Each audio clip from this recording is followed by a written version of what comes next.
There it is. Okay, here we go.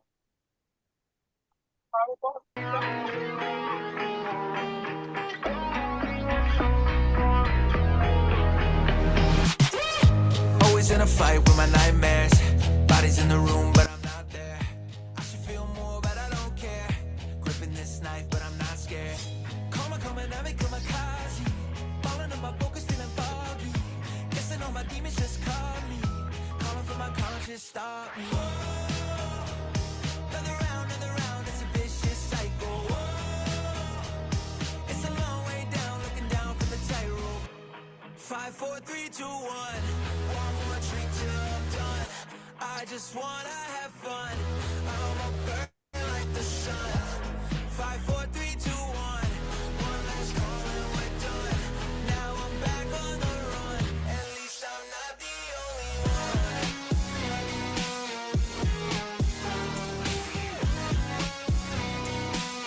At least I'm not the only one.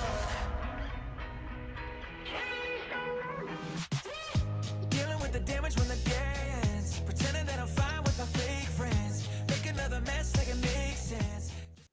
Well, good evening. If you're watching this on Facebook or any of the other platforms that we're streaming on live here with our weekly buddy check-in with Project Refit. My name is Scotty. I'm your host tonight. And please don't forget to go over to projectrefit.us and take a look at the website, the different programs we offer our veterans and first responders. And please don't forget to hit that little blue button at the top right-hand corner to donate, become one of our monthly donors. Donations do help, and it will follow along with the portion of our topic is about retreats. And also, if you want to open up that lines of communication, go down to the bottom right-hand corner, hit that chat button, drop us a line. We'll be more than happy to respond to you. Open up that line of communications. And I just returned, tonight's topic is about Project Refit retreats. And I'm curious to see how many people have been on retreats and what did they benefit from those things, from the retreats and everything. So I just returned from the Colorado retreat in Loveland, Colorado with Project Refit for a week. And I won't get into a lot of details about the retreat because, with the fireside chats and everything, that's a sanctuary for all us brothers that attended the retreat, what we talked about, and that what we talk about stays there. That's the commitment that we had to one another during this retreat, and also on all the other retreats. That's the same type of commitment that we do. That way you have your safety and your safe space, you could call it. But that retreat, spending, what I live down at sea level. I'm from Florida. So, and I went up to Colorado and ironically, I got altitude sickness. Can you believe that? I actually got altitude sickness. So the first day and a half we were there, I was kind of like flat on my back from it. But I got past it, made it through. Fellow brothers and everything that were there, they looked out for me and everything. So, that made me feel good. But the retreat itself was just completely amazing. You show up to a place with a bunch of individuals that you don't know. And the beauty of that is once you get past all that nervousness and anxiety and everything, we bonded very well. It was a good group of guys. Their insights on the things that we talked about, and the bonding that we did on the events and everything. Togetherly, we felt like a fire team again. That sense of desire of belonging, and it was completely amazing. I'm really speechless about it, and I'm trying to find the right words about this retreat.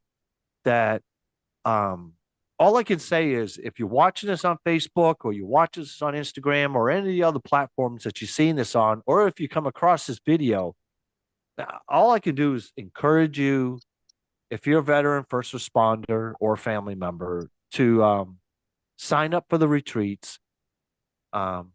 answer that little short questionnaire that, why, how come, what for us. We all have each and one of us have our own reasons why we want to attend a retreat. But I can say this for myself, okay? Prior to going to the retreat, I set goals. I had goals in mind that I wanted to accomplish and get out of the retreat. Amazingly, all my goals were met and then some. I just, to me, it was such a peace and a burden and weight off my shoulders going to this retreat, because not only did the goals that I set forth for the retreat that I wanted to get out of it, I got, and then I got 1,000% more that I was not expecting. And, while I was on the retreat, there was where we were located at, there was really no type of signal for cell service. It was spotty. But there was one particular area where there was, up on the hillside where the flagpole, the American flag was flying, and the Project Refit flag. Um, and later on, as we're talking, and as people give me some input about retreats that they have been on, and if you watch this, please jump over to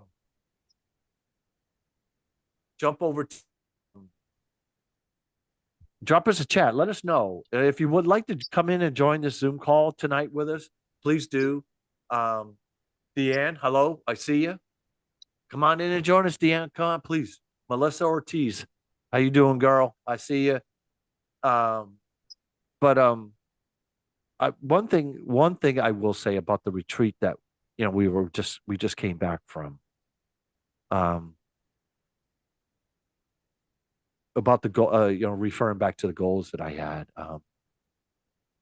Not only was it healing for me, but at one point in time towards the end, I started getting cell service, and I realized at the top of the hill there was service. And of course, when I got up there, my phone was going ding, ding, ding, ding. All the notifications were going off, and I got notifications from my wife, my kids. Um, they were proud of me that I went on this retreat and I was working on myself. I put myself first and not anybody else. I was they were amazed because they know how I am and what my character's like. I always put others before my own needs. But they were so proud of me that I put my needs first for once in my life. And doing that helped me on this retreat. It helped me release some things, say some things, some conversations, and get the input from the other members of the retreat that they gave me tough love. They gave me the truth. They gave me realism. They and everything was out of love. And I do not regret going on this retreat. Um, each one of the retreats that Project Refit has, of course, they're different. They're different type of retreats. In the Colorado retreat, it's more of a bonding adrenaline rush. Look at to get, and you get that bonding with the other veterans that attend. And you form, like I said, we all felt like we were part of a fire team again, and I think that was vital to the success of the retreat that we just came from. Um, we did some amazing things for team building exercises. Uh, well, we played paintball. I will say this. I will just say this one thing about paintball. Hot pink. Just everybody remember that hot pink. Um, but that's all good with hot pink, and and then of course we went whitewater rafting. Um, that in itself, not only was it a thrill to do the rafting, but the scenery that you had throughout the whole time you were rafting was just breathtaking. It's Colorado mountains. I don't think I have to say much about that. Um, but I think the most thing I got out of the retreat, besides all the fun activities, I mean, those are fun activities. You can do fun activities anywhere, but was I took out of it the most was the fireside chats. Um, I'm trying to pick the right words because I really don't want to discuss anything that we discuss around the fireside chats or any stories that the guys told, because that's our sanctuary. But it was very some of it was eye opening. Some of it was hard to swallow, but that's all part of the healing process, and I think that's vital. So, with tonight's topic being retreats, it doesn't matter if it was with Project Refit or any any organization out there, any type of retreat. Let's see. I'm also commenting on the people dropping messages. Hey, I was just in Colorado 2 weeks ago. Wonderful area. I agree with you. Colorado is a wonderful area. Um, Big Cat. Yes, everything is well. I came back from this retreat completely recharged, reset, ready to rock and roll, take on the world, and everything else. So, and I am so ecstatic right now that Momo is in the house. Um, so I've asked some of the guys that went on our retreat with us to possibly join us and maybe give us some more insight. Um, I see that Mo made it. I don't know how long he'll be able to stay, but what I'll do is I can turn it over to Mo just for a little bit. That is Mo, right, Mo? That is, man. Can you hear me? That's my brother right there. Hey Mo, I'm just going to turn it over to you. Let you talk about the retreat we just came back from. Um, Maybe give some people some more different aspects and insight of the retreat. And I'm still texting the other guys to see if we can get some more of them on here. Oh man, I'm just throwing me on the spot, brother. The Hey. fuck? Bro, I just come in and you're like, whip it out, bro. So just generally like how it went or what I liked about it. Yeah. Okay. I mean, you know, um, oh man, I just honestly, I really like the format of it, in the sense that there was always an unactivity every day during the day, and then there was the fireside chat at night. And I think what was really nice about that was that one, it's like during the day when you're doing the shit, you're either waking up, hanging out, and then you go off and do whatever the activity is. Like we did paintball one day and then whitewater rafting another day while I was there. I did have to leave a little early. But that was nice because in a way it kind of primed things where everyone got to know each other, everyone got a little more comfortable. You guys got to bond through like similar shit, and just that kind of that sense of like doing shit as a team, which is something that I really miss about the military. Like the good aspects of the military was that team dynamic of just always doing shit with your buddies, and having that. I think that really set the stage for the fireside chats at night, where it's like everyone's a little more. You've kind of gotten a feel for people a little better going through some of the shit. Obviously, it's never going to be a one for one for like some of your military stuff or first responder stuff, but Right. Right. it allows that. I mean, it's like it, it creates the space where you get that feel a little bit. You can kind of get a read, and then when you actually talk about and start getting into the fireside chat stuff, it's a little easier and smoother to get into that where people are like, okay, I'm not just talking about my shit to a bunch of people who don't give a fuck, or who I don't really get a good read on. It just opens it up. I think one lends itself to the other is the kind of or short-winded way of saying all that shit. Yeah. So I really like that dynamic. It was really nice. And honestly, I didn't realize that I needed it as much as I did. So it was a really good reset for me coming from I've been moderating this kind of stuff for a while. I've been, involved for a while. So I'm used to some of the motions. And I've been hearing different things people run into. So it's helped me kind of become a little more aware of some of my stuff. But it also lets me get complacent because I don't know, in my mind, somebody that's brand new and somebody that has a lot of experience, they're both just as capable to fuck things up.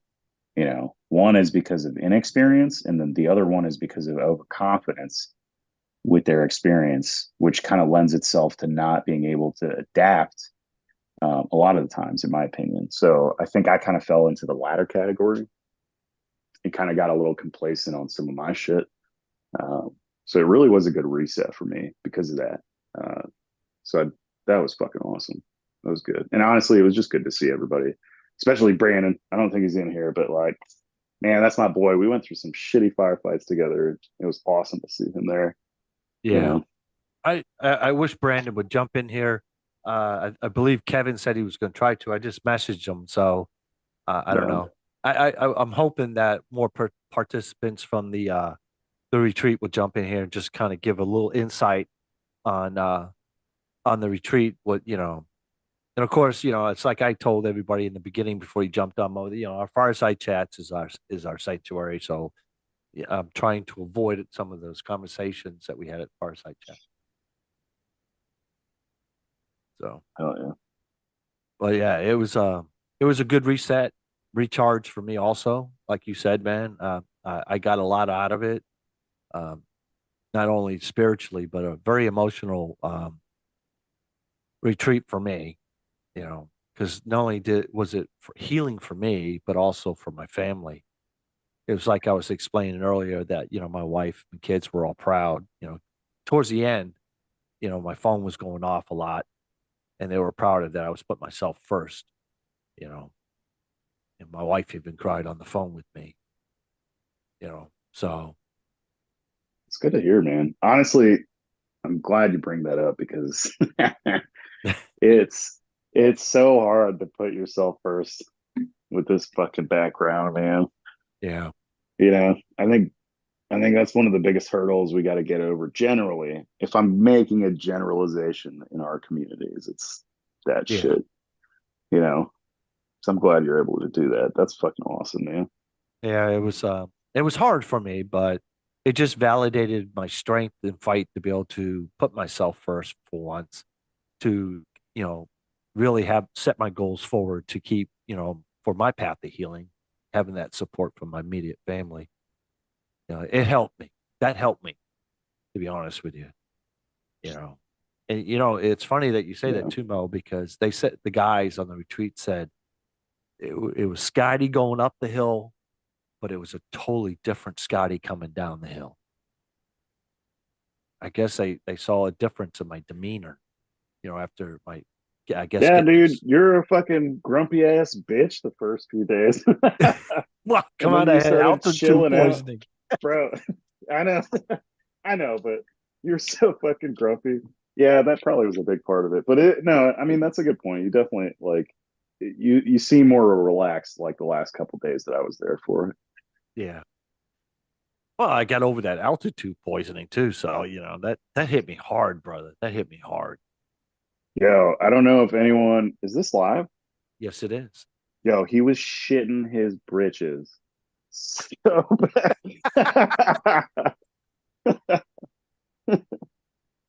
Oh, you didn't have to go that far. Bro, we're doing it. Yeah, there was. But What was that? What's that big gas station we went to called again? oh, Bucky. the fucking Buckies. Yeah. Bucky's. Yeah, we stopped at Bucky's, and it was right at that point where I think it was the second day, or yeah, was it the second? No, it was the second. No, the first day. It was No, in that the was day first day. one, man. Yeah. Yeah, it was day one where I was using the toilet, because how sick I was, and of course it wanted to come out both ends at the same time. I was doing that flip flop. You drank the water. Oh, it was pretty hilarious, but once I get past the sickness, I was That was spunky again. Yeah, that was a God, good no. fucking first hurdle for you. Yeah. Why'd you have to do that? That is so gross. I'm I didn't do sorry. that. Your body I, did that. yeah, I know. I'm reading a comment Melissa says. She goes, "That's so gross." I'm like, "I'm sorry, but it's the truth. I had altitude poisoning." And thanks for bringing this up, Mo. Hey, keeping it fucking mad real, dude. I love you, man. I love you, bro. Oh, brother. Sharing's caring. That's too much Dude, sharing, I think. dude, that's how that shit goes sometimes. Yeah. Man. And then I guess after I got over the altitude poisoning and my whole system got cleared out because it came up from the one end and out the other end, I got constipated bad.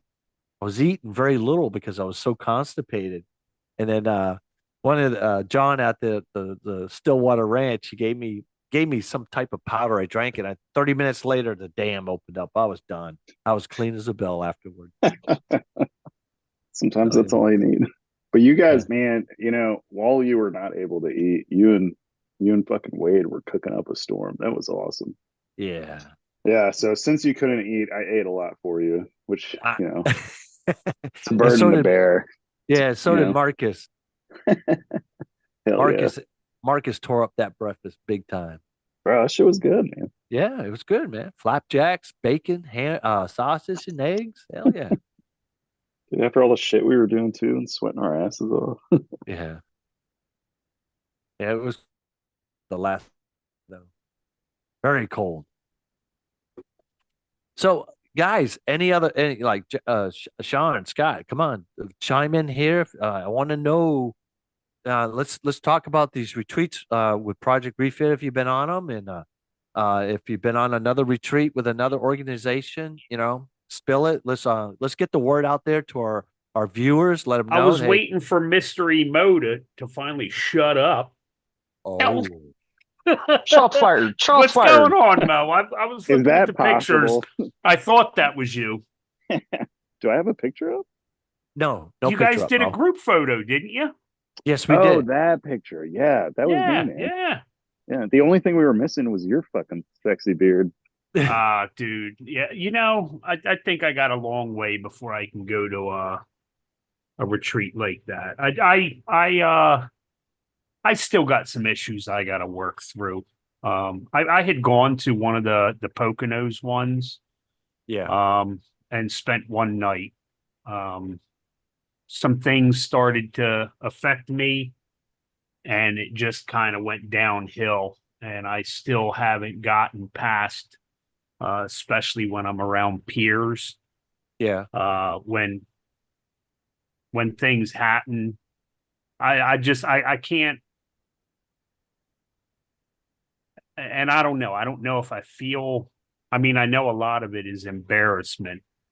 I'm embarrassed, and I understand that everybody handles things different, but it's just such an overwhelming sense of embarrassment that I can't be around everybody. I wound up actually leaving the next day. Well, not the next day. Well, technically the next day. It was the same day that I had my episode. But yeah. yeah, so I still gotta work through some things. Well, let me ask you this, man. And I know it's live, and I'm usually not on the live ones, so disregard if needed, you know? Mhm. And I'm saying this coming from, hold on, I took a note of it, so let me pull that shit up. I'm saying this just coming from some of the stuff you had brought up in the past. Is Right. it like you had mentioned it's from a feeling of like you're not comfortable around people, but do you think it might be possibly, and again, shoot me down if I'm wrong, do you think it might be because you're feeling like you might let us down? Um, we at the Poconos thing, I'll explain what happened, and then maybe it might be a little easier to kind of understand. Okay. As a lot of us probably have, I have very big control issues, and it's not for power. You know, it's not to be like, well, I'm the one in charge. It's not that kind of control. I just, and as with probably 100% of everybody else, when I'm not in control, bad things happen. And so what had happened was we got up and we went to go ride the UTVs. And I wasn't driving. And it just, my mind just kept telling me, this is going to flip. This is going to flip. We're going to get hurt. This is going to, you know. And so, matter of fact, Weber was the one that was driving our UTV. We also had Jimmy Dean in our UTV. And I said, Steve, I need you to stop. I got to get out. And I got out and I knew where I was going. I mean, I was pretty good at land nav. I knew I needed to make it to here and then go here to get back to where we started from. And, you know, looking back on it, you know, it wasn't the best way to handle it, but I had to get away. I was just consumed with this overwhelming fear that something bad was going to happen. And so, you know, Steve knows me. So, you know, he really didn't see a problem in it. Well, I make it all the way to the road. Didn't realize that I had to climb a fence because the woods ran behind kind of like a gated community. So I hopped the fence. I got back to the road and I knew, okay, I know where I'm at. I know the place is down there. I start walking down. Well, then James calls and he's like, yo, dude, where are you? You know, we got to find you. You can't get out like that, this, that, and the other. And it just, then it was, look at you, you stupid pussy, you fucked shit up. And then that amplified. And I said, listen, I know where I'm going. I'm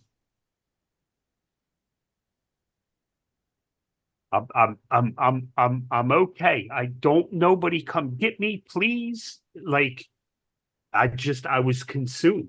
And then the ride got cut short and I couldn't face anybody, you know, like I guess I had violated some kind of policy. And then I was afraid that I screwed it up for any future ventures. And it was just a lot of internal, you know, because then it turned from something bad's going to happen to you're such a piece of shit. Look at what you did. And James tried to talk to me, but when I'm in that zone, I can't have people look at me like it's a very, very overwhelming sense of embarrassment. And so they were going to go do other things. And I said, listen, I'm going to go back to the thing and I'm going to pack up and I'm going to go home.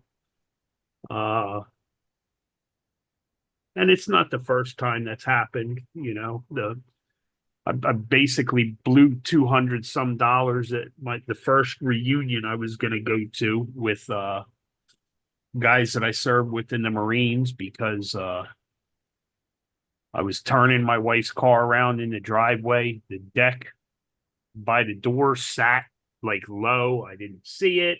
I fucking ripped her front bumper off. You know, I can't, when I just get in a certain way, I can't face anybody. I can't. And part of it is, you know, when I break down, here, I can break down and I'm comfortable. But when I break down around strangers, especially fellow veterans and first responders, then again, a lot of that self-loathing and embarrassment and look at you, you pussy, you know, all that goes on. And so until I can kind of feel confident that that won't happen, because I'll be on whitewater rafting, that's out of the question for me. I can't, you know, even though I know There's all kinds of safety measures and stuff, and irrational fear of something bad happening would overcome me. Because how do you how do you control that? I mean, you don't. I know, but like I need to. I need a guarantee nothing bad is gonna happen. I'm not gonna get hurt. Nobody else is gonna get hurt.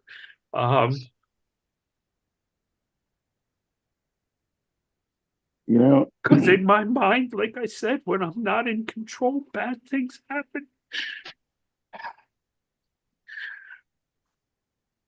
Sean, I don't know if this is the place you want to get into it. So tell me to stop if you need to. And then honestly, we can talk on the side if you want. But from what I'm hearing and from what you've brought up in the past, to me, and disconnected without a lot of the context, it sounds like a lot of this kind of wraps around that incident you had brought up when you left law enforcement. And that lack of control ties to that. And I think deep down you understand that it is a lack of control, and there's a lot of aspects of life that you don't have control over. And I think that's very normal and natural, but I think it's so deep rooted in the pain that you experienced that it's not allowing you to accept. Maybe accept is not the right word, but it's not allowing that reality that we don't have control over most things to be okay. And it's being overridden by that experience where you're not letting yourself live life if you keep looking for that situation where everything is perfect and nothing is going to happen, because that's just not going to exist. No, but I think that through therapy and stuff, I'll be able to understand that it's, I can't control everything. And sometimes things can go out of control and bad things don't happen. But yeah, I mean, and I don't know, I've talked to my therapist about doing some exposure therapy and stuff like that. I mean, you weren't on, and one thing I conquered is I had a fear of firearms when I couldn't be a police officer anymore. I don't know why. I don't know if it was a firearm is associated with most of my adult life. And I couldn't, like being told you can't do something anymore. I don't know.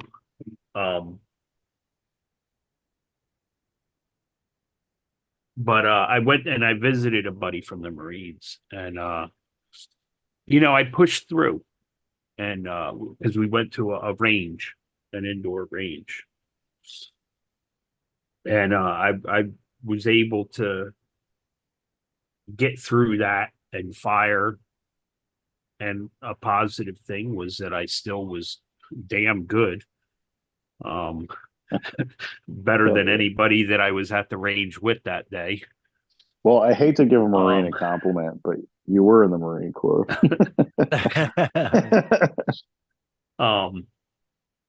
And so I know it can be done. I'm not there for everything yet. No, it takes time, man. You can't rush it.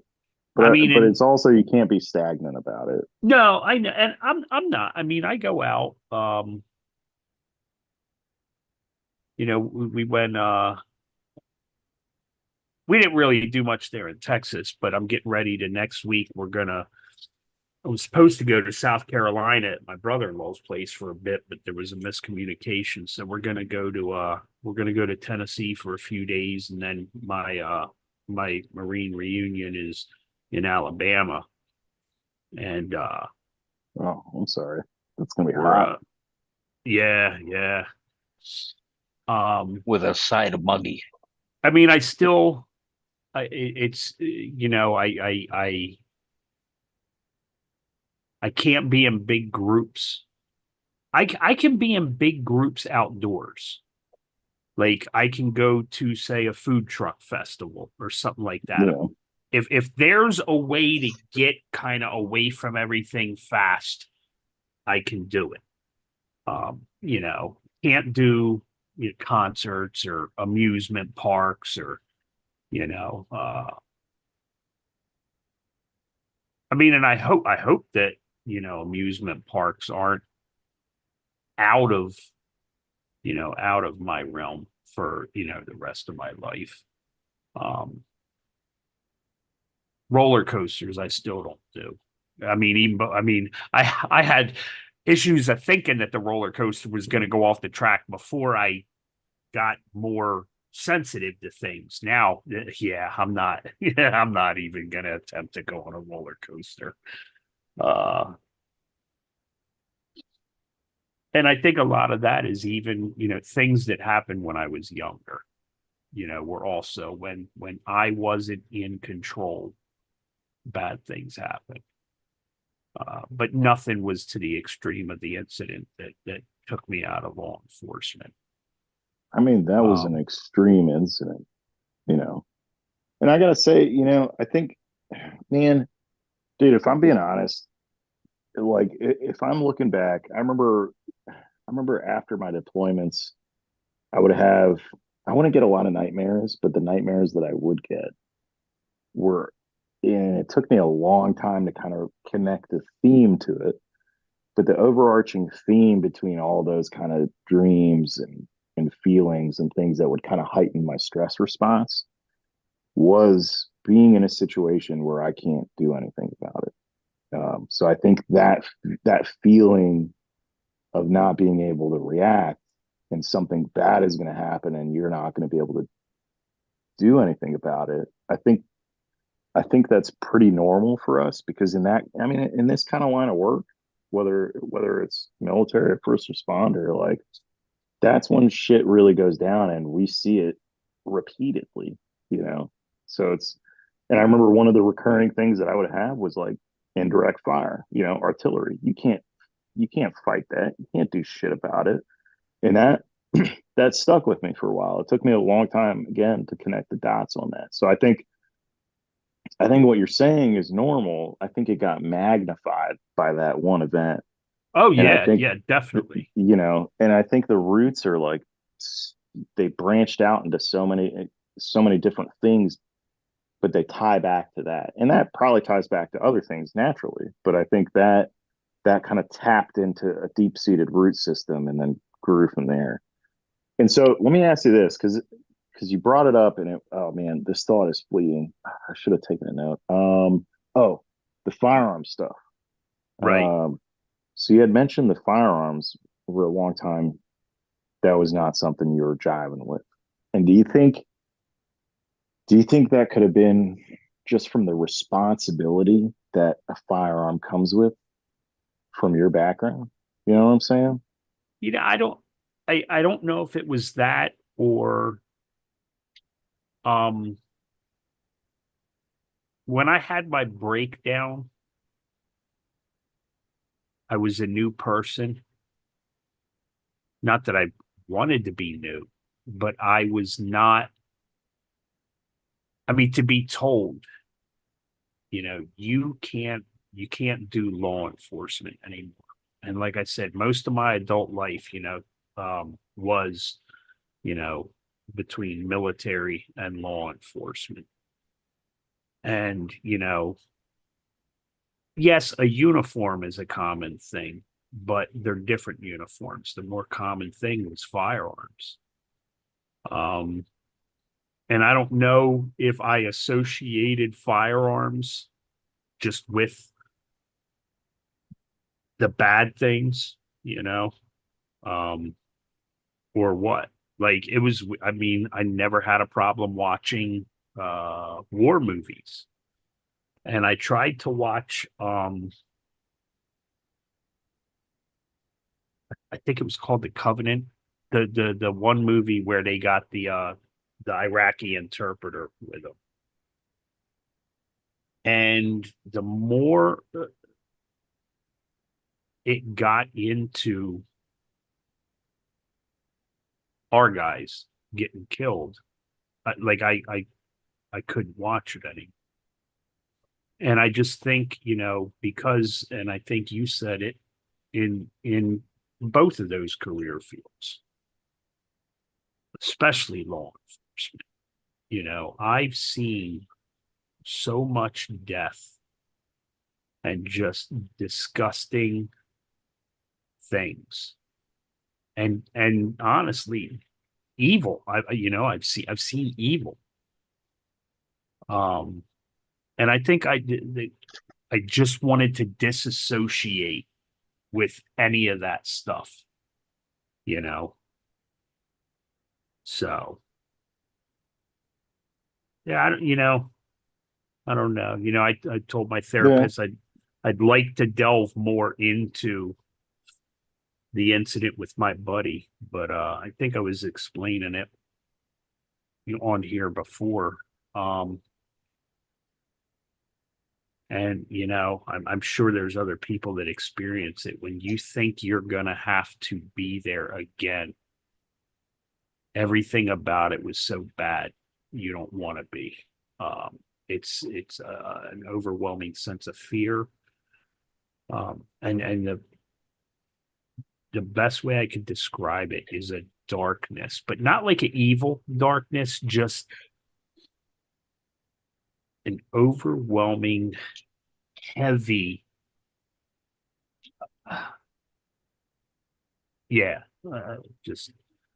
there's times that I'm going to therapy and I get so worked up about going to therapy,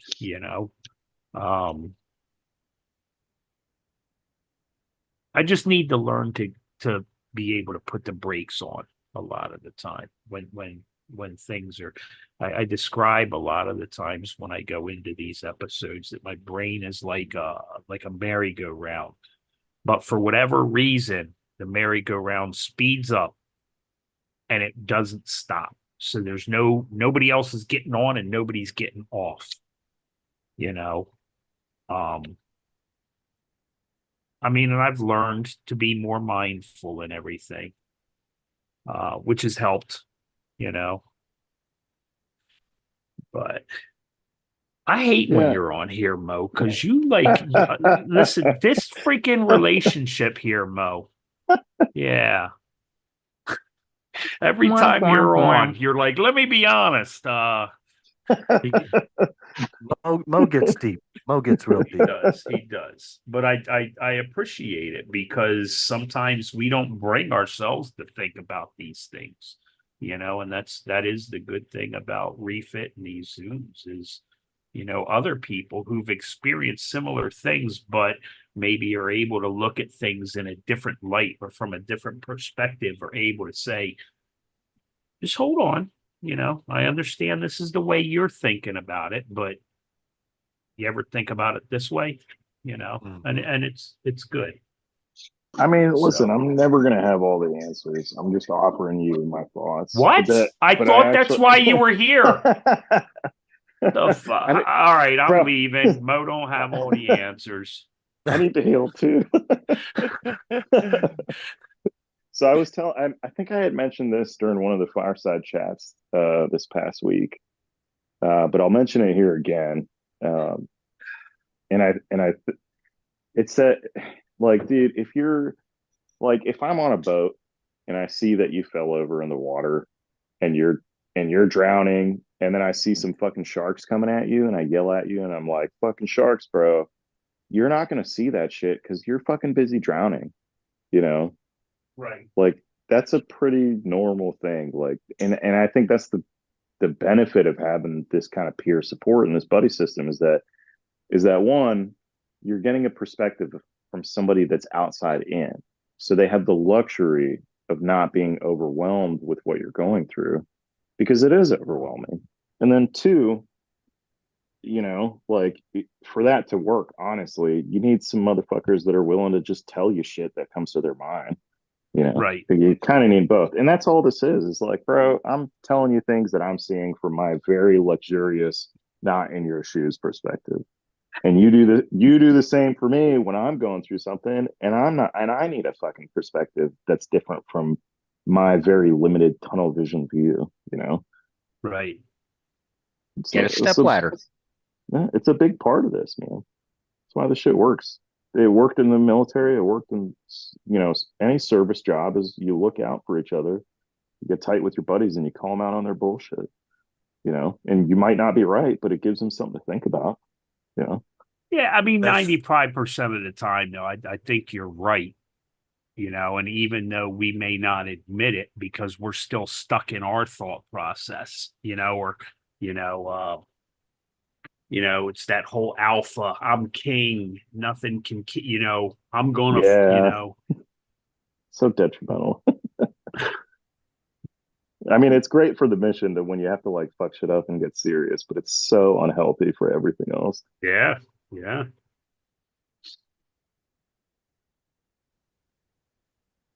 Wait a minute. Do we need to have a conversation about who's the alpha here? Oh no, I already whipped my dick out. You just can't see it. Oh, I am dick all out. 2 inches are on the table. When Whoa, they whoa, I create, fight about when it. they create webcams with like a 500 times magnification, then we will be able to. But Oh, Ouch! That stung. I mean, if Momo, it's that small, it shouldn't sting. I don't think we've met yet, but I'm good. I guess just been introduced to you. Oh yeah, hey man, I how think you just doing? your cherry got popped. Mo's the man of the sexy voice. I like your background. Thanks. Yeah, your background gets my jimmies rustling. I'm just gonna throw that out there. My background gets what? It gets my jimmies rustling in a good way. Nice. Yeah, Mo, have you been touching yourself recently again? 100%. Do, Why would you even do, question that? do we need to have a talk again? I don't You're need not help, supposed to bro. be doing it in public. I'm in my own house. Do what I want. You're not my real dad. Are you sure about that? Oh, Absolutely. guys. Yeah, Jeremy's white as fuck, and I'm Middle Eastern, bro. I'm pretty sure. I don't have red hair, so I'm not a Russian baby. You know? And all three of Jeremy- my boys are redheads, so Jeremy, you were in the Middle East, right? I was in Iraq. Does that count as Middle East?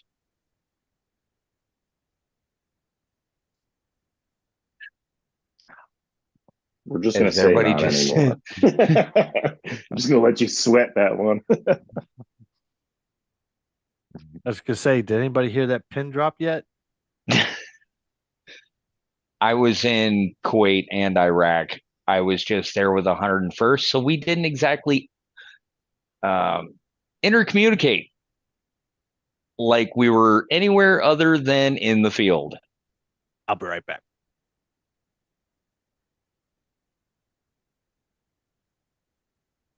So I guess what you're trying to say, Jeremy, is that there's 0% that you're Momo's daddy.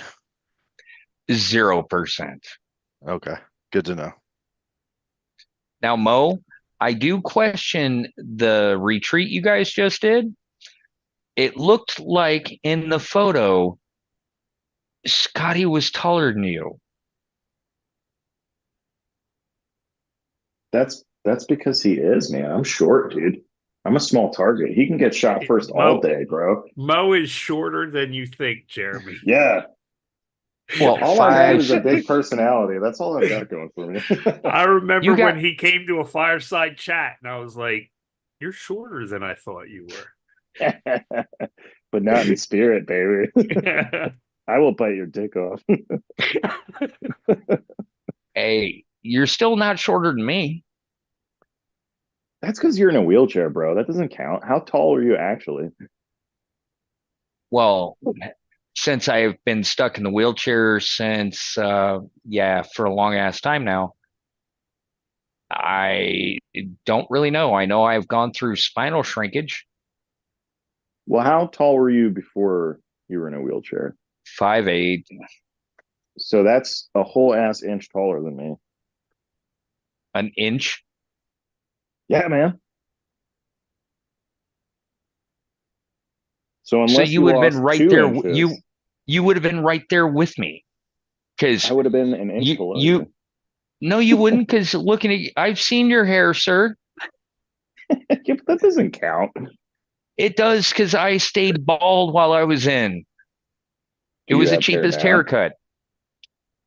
I mean, if we're Now, doing that, then I was shorter than I am because I stayed short haired while I was in, you know? So honestly, anybody who wants to be taller, just come to my area. I just went to the VA clinic last week and I've been measured a little over 72 inches for a long time. Pretty much my, the whole adult life. But they measured me at 73 and a half. damn. Like, sweet. Bro, a whole extra inch and a half. That's transcendent. I need to go. Where are you at? Uh, I need that Waterloo, in my Yeah, life. Mo needs to come visit for a day. Cedar No, they're Falls, not Iowa. measuring now. Austin, you let me live my fucking dreams, all right? You know how many fucking cabinets I can finally reach if I get an extra inch and a half? Bro, That's what she said. it is. Oh, it's magic. A boy can dream. You know, my That's wife is amazing. actually taller than me. And she used to, when we bought our house, she used to put shit in like the higher up cabinets where I couldn't reach them, trying to fuck with me. And I would just like I That's counter struck. hilarious. Obviously, I'm gonna do a counter ambush. So I would just start being like, "Hey, babe, can you come help me out real quick?" And she'd come over and be like, "Yeah, what's up?" Trying to be a sweetheart, because that's how it be. And then I would just point to the cabinet. I'd be like, "Can you grab that for me?" And she'd be like, "Fuck." Like, yeah, give me that shit. That's hilarious.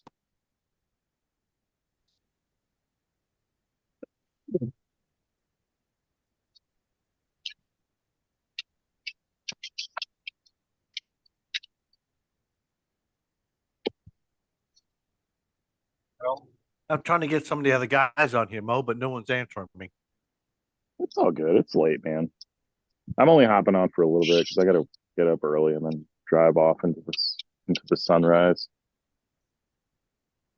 Hey, Austin, what's kind of cool? I was actually talking to my nephew today, because I sent them the video that the tank that you finished, and I was like, "Hey, okay.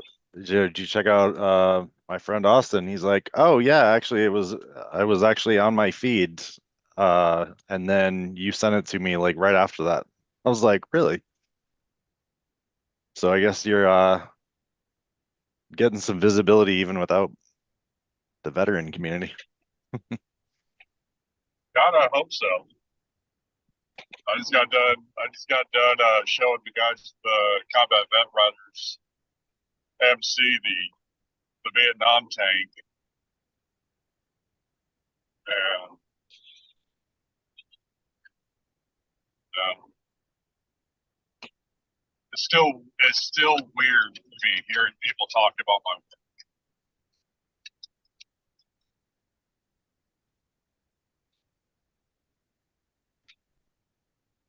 But now they're excited to get that thing in their hands, and I'm excited to see what it means. That they're either going to do an online. I threw the idea out to them today about doing an online raffle sale, and they're talking about possibly doing an online silent auction because, according to them, there's no way that it should go for less than $3,000, or there's no way it should raise less than that, which I agree.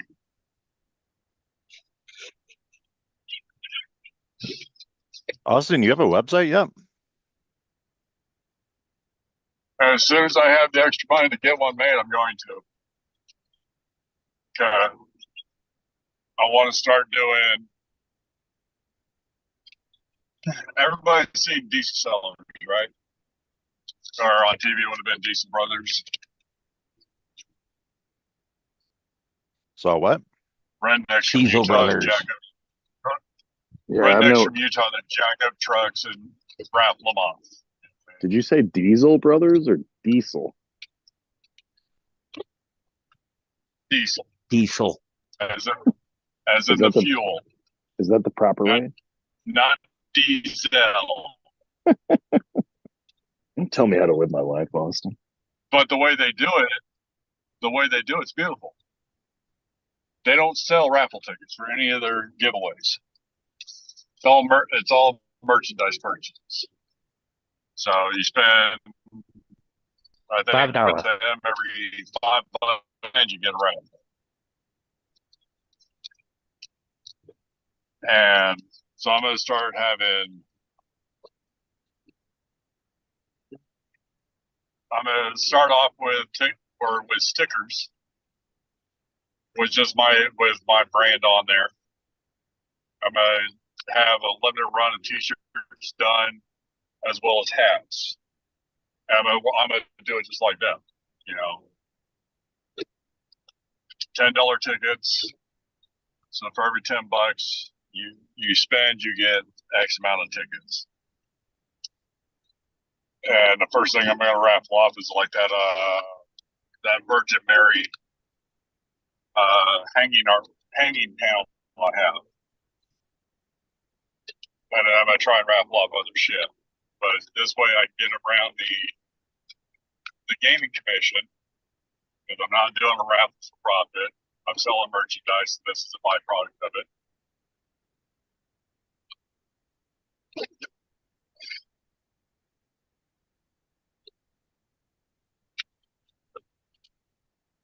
How you been doing outside of all that shit, Austin? Like, how you actually been doing? How am I? Yeah, I'm man. fucking stressed out. Talk to me, baby. Money needs to grow on trees, or I need to win the fucking lotto, and then my stress will be over. Bro, that can't be all of your stuff. Outside, honestly, right now, that's my stress. Finances. Okay. Trying to figure out how to get it, stretch it all into fucking 20. Not very good at that. But it's about the stress of the finances. Trying to grow this into something that I can make a living at. Because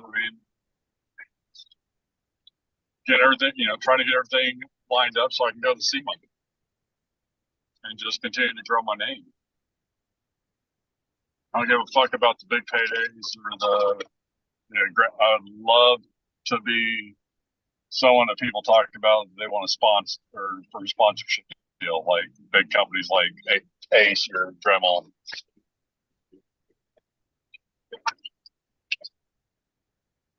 So I just want this to be profitable enough to where I can support my family and spend as much time as I can with my kids. I feel that. Yeah. Yeah, and honestly, that's a good reason to stress about it. If it was for some other reason, I'd probably give you shit for it. Well, it's like, I know the shit. I know things that I need to get done. The website is a big one. Making this an official business is number 2. All that costs money, and guess what? I don't have any of right now. Trying to support a newborn fiance, her kids, and I'm the only one bringing in income and pay my alimony, pay my bills, her bills, our bills, all that fun shit. And the cost of shit just keeps going up.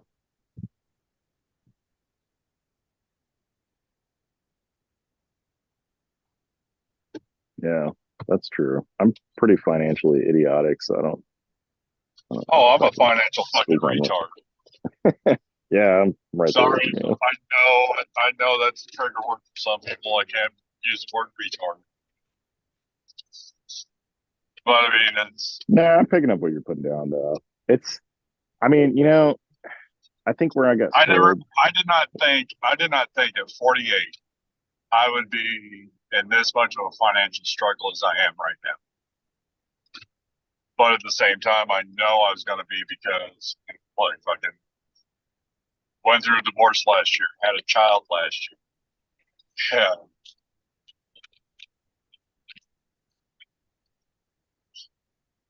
Well, when did you join? How old were you? 19. Okay. So you didn't really have a good grasp of how financial Oh, shit works. well, you look at it. You look, okay, now, I was a paycheck to paycheck kid growing up. You know, I did not grow up with. I grew up with hand-me-downs until I started working, and then at that point, I started paying for my own shit. You know, I grew up where you don't ask for help, you work. That's what I know how to do. But I mean, even going in the army, you know, the army is probably one of the worst branches for financially training their soldiers. If you think about it, Air Force, you go through financial training or financial classes. I'm not sure what the Navy does. I'm pretty sure the Marine Corps just throws crayons at the fucking people. But you know, we didn't care. We were getting paid every 2 weeks. So you go spend half your paycheck on that stupid ass fucking bad boy tattoo or that great tribal sleeve because you got paid in 2 weeks anyway. So what's the worst thing that's going to happen? You're going to be broke, which just means you're going to hang out at the barracks, drink everybody else's alcohol, eat the fucking chow hall food. None of us want you if you joined after 9/11 in an operation, you know, in a combat unit. Most of us didn't think about the future because if you're being realistic with yourself, chances are you weren't coming back from redeployment. Austin, they didn't have any places that would buy plasma by you when you were in? Listen, you want to talk about financially irresponsible. I was just Golly. waiting for somebody to come up with that one. I've sold plasma. I've sold nut. If they came out of the body and you could sell it, I sold it. But guess what? I'm a heavily tattooed individual who's scared shitless of fucking needles. I don't do needles. It takes an act of God for me to do a fucking blood draw when I go into my physical at the VA. Not gonna lie about it. Yeah, that is kind of weird. But you know how common it is, especially for tattoo artists, to be afraid of fucking needles.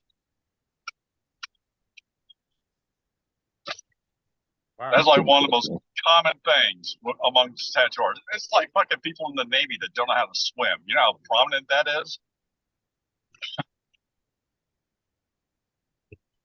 Yeah, it's like people in the Army who don't know shit about finances, which was also me. Yeah. Don't make me pull out the dirt to the cards because you need to... your financial advising was how many people can I get for this camel? Bro, it's like, it'll buff out. At the end of the day, you just do something explosive and you get a bunch of virgins out of it and you're good to go. I was like, that's horrible financial advice. That hasn't helped me one bit. I'll be honest, this next year and a half is gonna fucking suck until I'm done paying my ex-wife off.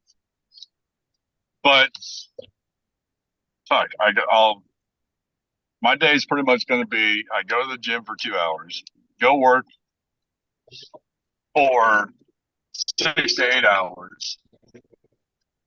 Then at night, I'm going to go do some fucking DoorDash.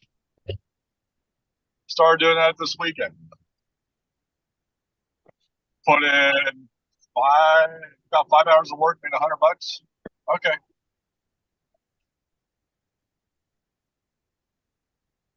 So, Yeah, but you're actively expediting the process. You know, you could easily go the other way and just shit bag it and kind of ruin yourself. You know. oh no, I'm my goal right now is one, get through the fucking month without being in the negatives with all my bills paid. But in the next couple of years, I want to be, by the time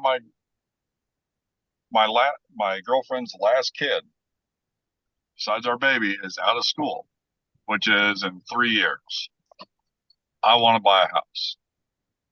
That way I can have my shop. Yeah, call it work from home if you want, but my commute's going to be 20 feet out my back door in my fucking shop. Should build a barn That's- dominium.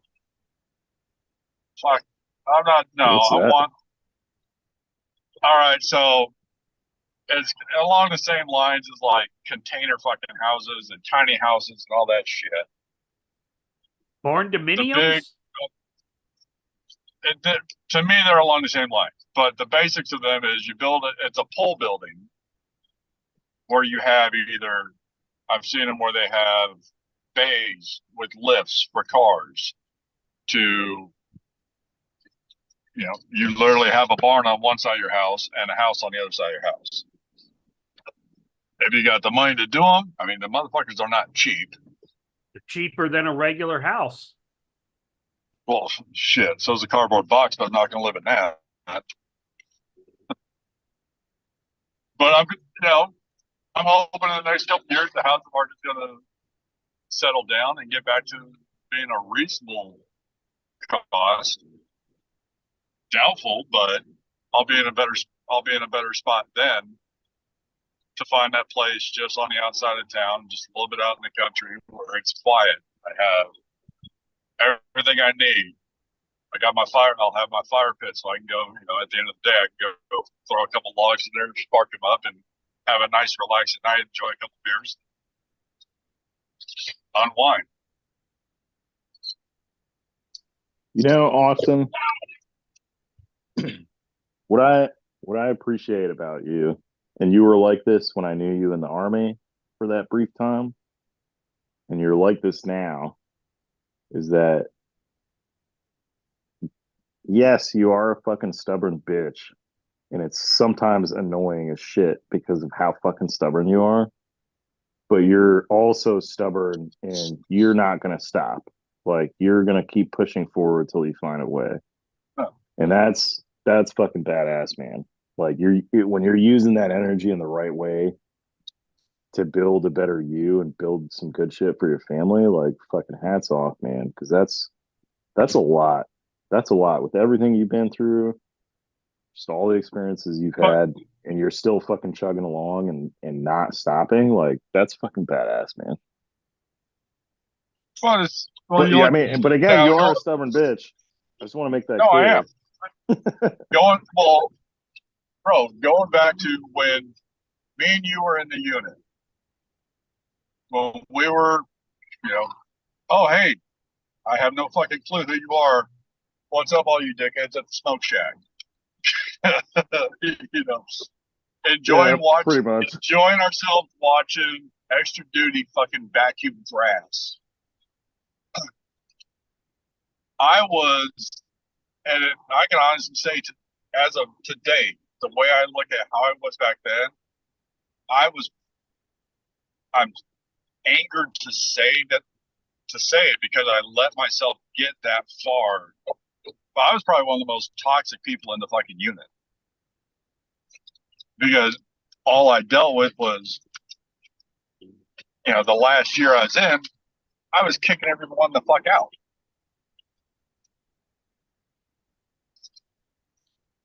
I would much rather have every day back then. I would have rather been at work or tattooing someone than being home. Because work was an escape. work was a way I could enjoy. And it's, I'm happy I was raised the way I was, because the one thing that my dad instilled in me and my brother was a fucking work ethic. I carried on a lot of that toxic stuff when I got out, until I stumbled onto fucking engraving. And I finally found that true, unadulterated fucking passion that sadly few people get to find. That's rare to come by, Austin. And I have figured out a way to turn this into something. 6 years in 6 years I've gone from, just because I'm stubborn and I'm constantly trying to push to do something new, something different, something more jaw-dropping. I've gone from engraving bullshit fucking tumblers, stupid ass shit for people who are unappreciative, to I'm doing full bikes. I'm doing, I've got work that's going to be center stage at the largest fucking car show in the world. And I'm just a stupid fucking army guy who scratches on shit. Well, that's huge, But man. But the most important thing, I think, is something you touched on, is that you recognized the toxic side of it when you were still in, and then when you got out. And that's something you always got to be cognizant of, is that you made your own success, but you can also ruin your own success if you let that stuff back in. I kicked myself in the ass because I had the potential to be absolutely fucking phenomenal, amazing tattoo artist. And I still do. I'm finally getting back into that mindset of just that artist. I don't care about medium, but I'm getting back into that. Okay, I know where I want to be. If this can get me there, great. When I'm done with it, I've hit a few more benchmarks with my engraving, I'm gonna dive a little bit harder back into tattooing. I'm gonna dive into teaching myself other art forms. I get a scratch on people's shit, whether it's dot by dot, bold lines, whatever it is. And I got to call that work. I got to sit. I spend so much time every day just in my head in a good way. Instead of focusing on, the failures, instead of focusing on all the negativity that's around everybody. I get to do stuff every day that actually surprises me with how well it's coming out. Like with these, with this Vietnam tribute tank, these individual pictures on top of the tank was literally, I decided to do that last week, and I'm like, okay, this sounds like a good idea. Let's see where it goes. And seeing the first handful of pictures that I've done, I'm actually surprising myself with how clean, how well they're coming out, and how recognizable the faces are.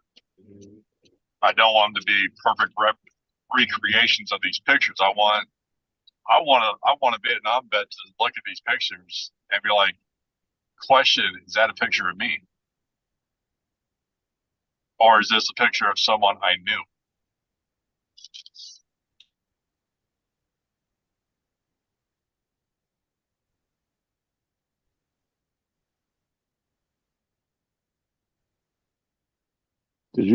Did you freeze?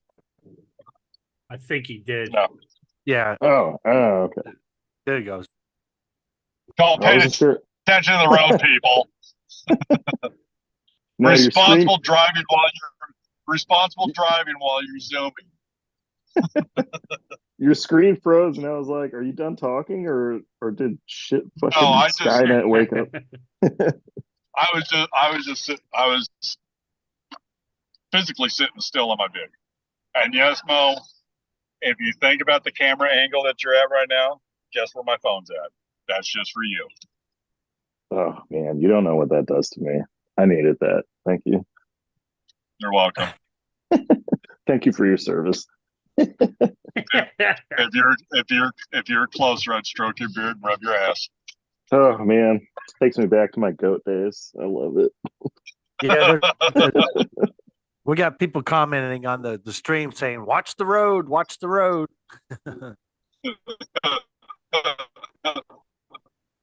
Bro, all we've been seeing is this fucking nostrils and that goatee. Hey, I can out of you. Don't look down. I know You don't love look down at me people. when you talk to me. Oh, okay. What? Is that better? No, eyes front, bro.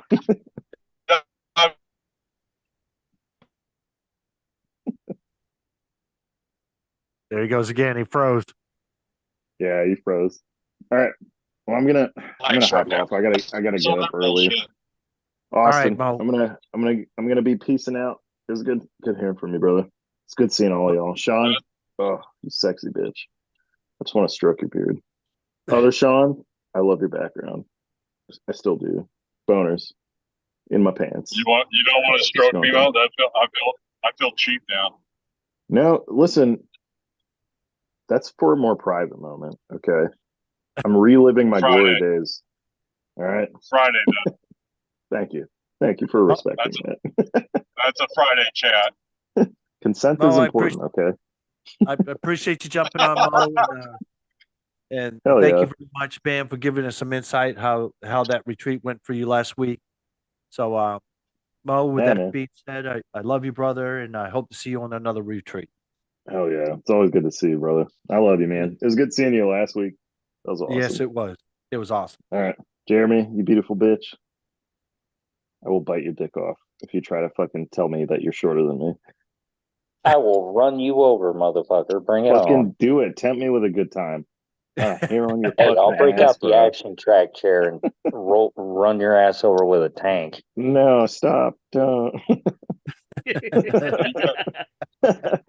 You guys enjoy the night. Mo, you enjoy your night.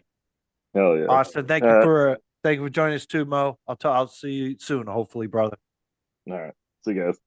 Take All right, it ladies easy. and gentlemen, if you're still watching us on Facebook and any of the other platforms that we're broadcasting live, please go over to projectrefit.us, check out the different programs we offer our veterans, first responders, and their families. And please don't forget to hit that little blue button at the top right-hand corner. Donate, become one of our monthly donors, donate $25 or more, get a dog tag. Yes, I said a dog tag. Get a dog tag hung in our command base and our mobile base. Show the rest of everybody out there that you support Project Refit and battling isolation.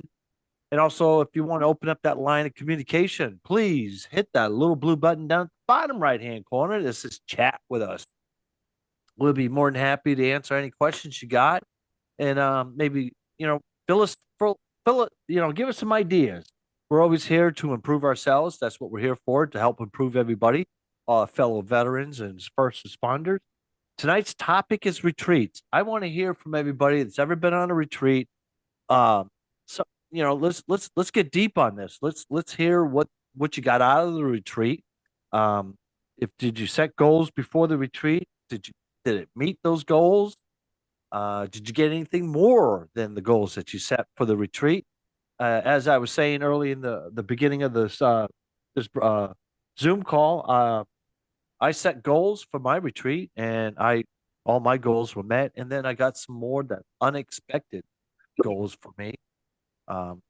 So let's hear about them. Anybody? Lines are open.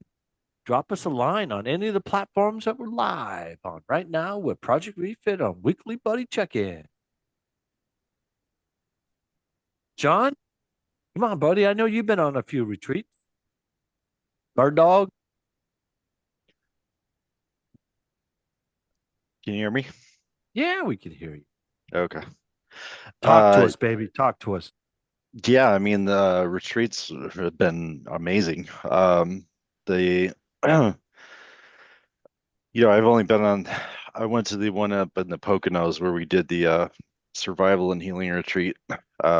Basically, went up to the Poconos and learned from a another ranger, basically um, how to survive the zombie apocalypse, essentially. Um, scavenge for food and water and shelter and all that stuff, and live off the land. Um, with the intent, right, to kind of help us to, focus on the here and now and the present and forget about all the stuff that the stressors of the outside world for a little while. And it was definitely a great environment for, kind of connecting with everybody else on the team, and especially when you get into that fireside chat and you can have that have that bond already built and you feel comfortable and come away with a whole new family, really. It's pretty awesome. So, did you set goals before going on the retreat? What you want to get out of the retreat that you went on? So I didn't really, no, I didn't set any goals. I didn't really have any expectations. I just kind of went like, hey, you know what? Let me just go and see what this is all about, and Okay. see if I have a good time. And it and all, kind of blew away all my expectations. Okay. So, so you got a lot out of the retreat then. Yeah, absolutely. Okay. With the stuff that you got out of the retreat, did any of it help you throughout your healing process? Yeah, definitely. I think it was definitely uh, a good thing, kind of to see some of the struggles that some of the other people that are going through, and here in person, live from them, like um in a very intimate setting, like, hey, I, the crazy part was and I'm not going to go into anything, that we talked about, but I think I was actually I was actually gearing myself up to, because I knew the fireside chat was where we were going to get kind of deep and, into some real thick stuff. So I was kind of gearing myself up for that. But what actually happened was, um, ended up where one of the first days that we went out there, when we were actually doing this, learning from this, it was actually a Green Beret, not a Ranger. One of the two, I don't remember. Um, but he basically started telling this, his story. And next thing I know, I'm like, everybody's kind of like in tears listening to this. And uh, I mean, broad daylight, more mid-morning kind of thing. So it was just totally an environment that I don't think anybody there was kind of expecting to open up to anybody else around them. But after he kind of set the example, it was like, almost, I don't know if everybody else felt the same way, but I sort of felt compelled to actually open up to everybody else. I'm like, dude, if he could tell that, like, there's nothing I can say that I should hold back. I kind of agree with that statement because actually on our retreat, my anxiety was kind of up there about talking about my story, and we had some uh, we had some other veterans that were on our retreat with us. I'm a type of guy I kind of sit back and observe a lot and just check out the scenery, I guess you could call it. Well, during our first fireside chat, our very first fireside chat that we had, um, because I always like to practice what I preach, lead by example. I ripped my band-aid. Did you really? Um, Now I'm yeah, really upset I didn't go. I ripped my band-aid off. Now, I will be honest, I didn't rip it 100% off, but I ripped it enough to expose myself to these guys. And the one thing that I'm very grateful for, I poured my heart out with the part of my Band-Aid that I ripped, and they protected my heart. They protected me wholeheartedly that I can't even begin to even express words on it. And to me, that was vital to my bonding process with the rest of, because you always, even when the people that come on the Zooms with us, do I trust these people enough to be open with, to tell my story, or what things I'm battling, you know? And so, I led by example and I ripped it. I'm grateful that I did. It's helped me through the rest of the retreat with the conversations that we had, even a lot of the sidebars that we had, not just the fireside chat. It's not always just about the fireside chat that we had. Right. We had a lot of sidebars with one Mhm. another. There's some individuals on that retreat that I regret not being able to bond with more than what I did. I mean, it's just time restraint. Um, really looking forward to going to the next year's Colorado retreat. Uh, it was very, very good for me, for my healing process. And it's like I was saying in the beginning, I'm recharged. I'm ready to take on the world right now. I feel good. Hey, you look good. Thank you. I appreciate it. Like I said, it was a very emotional retreat for me because of part of it being the Band-Aid that I ripped. And then, knowing that my family was behind me 100% because finally put myself forward first, you know, That's awesome. I loved it, man. I'm considering, because I really can't do the cold weather retreats too much because of my injuries. Uh, I think I'm going to try to go to another one, like the Montana or I think it's the South Dakota or North Dakota one, Mhm. or another, whatever retreat we got going on. I would love to, considering if it, weather permit, but Maybe Iowa. who knows? Who knows? Maybe Yeah, I Iowa, heard they maybe were going to do one to Maui. So Maui. Hell yeah, I'll be in Maui. Sheesh. I'll hang a couple. Hang me 10. But I think with Project Refit, when they do these retreats, they got it nailed down. The process that's in place on these retreats to help veterans, either start or continue their journey on their path to healing is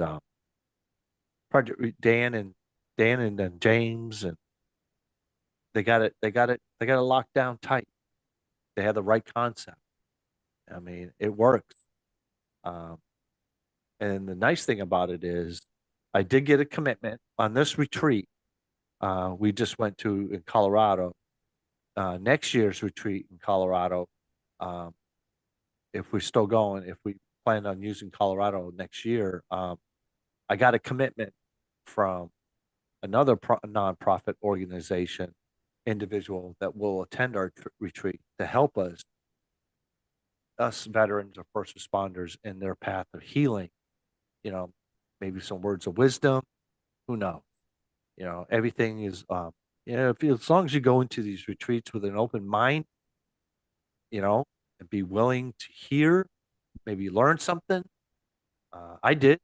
Uh, I've listened to other members that were on that retreat, their process they took for their healing.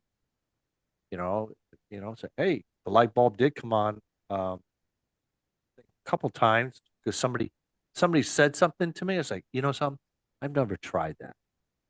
Maybe I'll give it a try. If it works for me, it works for me. If it don't, you know, there's always, someone else will have maybe some good advice for me. but you got to have an open mind, be willing to hear it. I think that's what's vital about these retreats. When you go to them, you got to have an open mind, and you got to be willing to put the work forth. You know, if if you really can't do that, it's gonna be a bumpy road. You know, I think that's why I think I got a lot out of it because I'm willing to put the work for it. And I guess the validation for my family, I guess that was the vital key.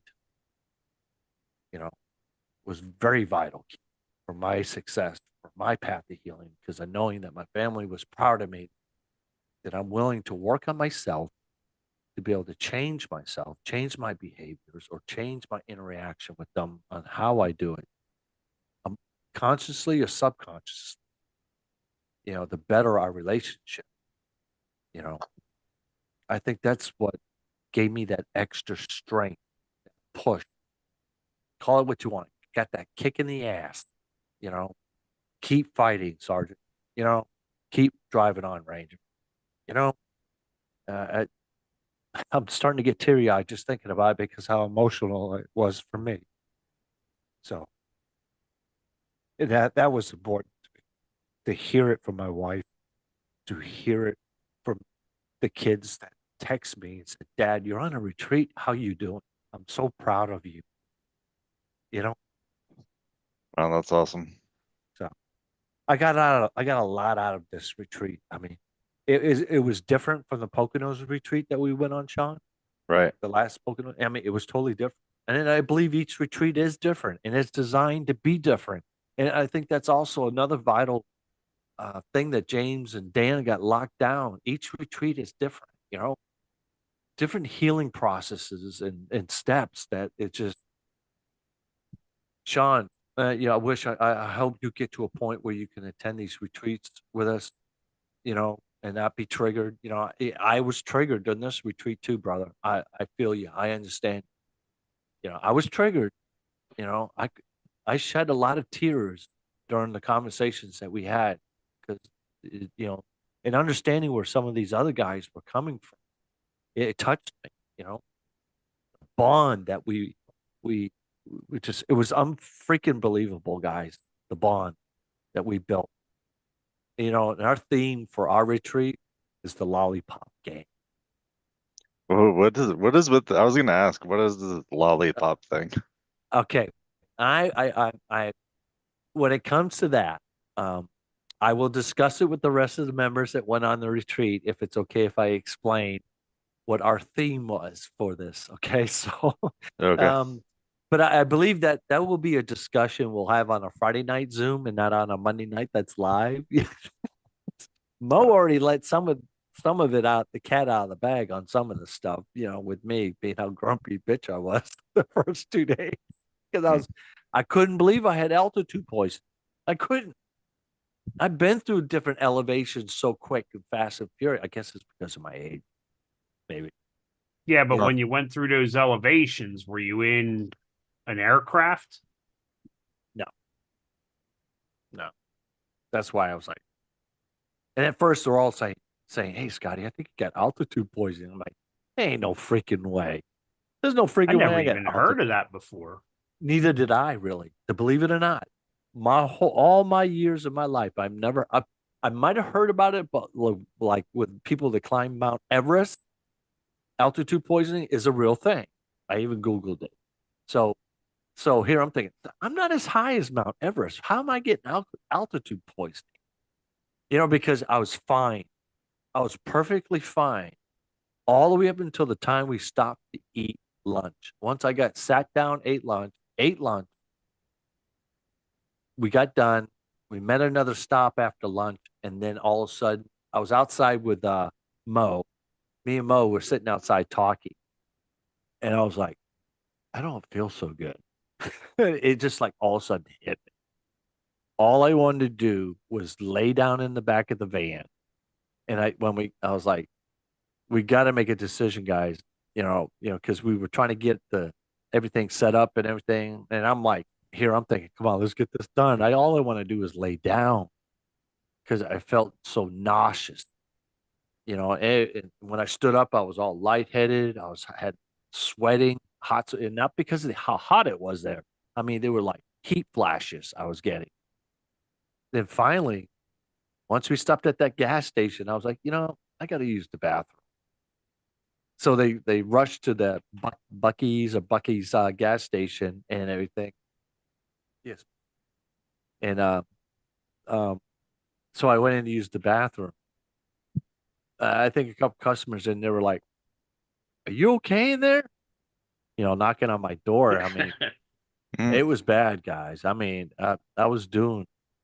I looked like a freaking Olympic gold medalist doing the flip flops and stuff like that, gymnastics and stuff. I was like, "Oh my God, this is terrible." Wow. But when I I woke didn't. up, go ahead. Oh, I was just gonna say, I'm like, I didn't know.